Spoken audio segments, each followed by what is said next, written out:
আমি যে আপনাকে ভালোবাসছিলাম না, আমার ভালোবাসায় কোনো স্বার্থ ছিল না।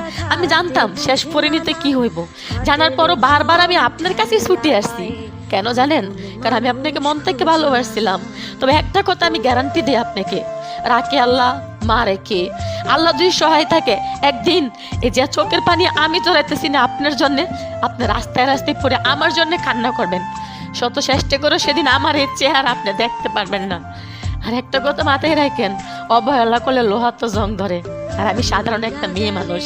আপনি যত অপমান, যত অবহেলা, যত ঘৃণা আপনি আমাকে করছেন না, আজকের থেকে, এই মুহূর্ত থেকে তার চেয়ে বেশি ঘৃণা অবহেলা আমি আপনাকে করব। কারণ আপনি চান না আমি বেঁচে থাকি। আপনি সেকেন্ডে সেকেন্ডে আমাকে অপমান করেন যাতে আমি মরে যাই, কিন্তু আমি মরবো না। আমি মরবো না। আমি বেঁচে থেকে দেখায় দিব সবাইকে, মানুষ ছাড়াও মানুষ বেঁচে থাকতে পারে। আমি বেঁচে থাকবো।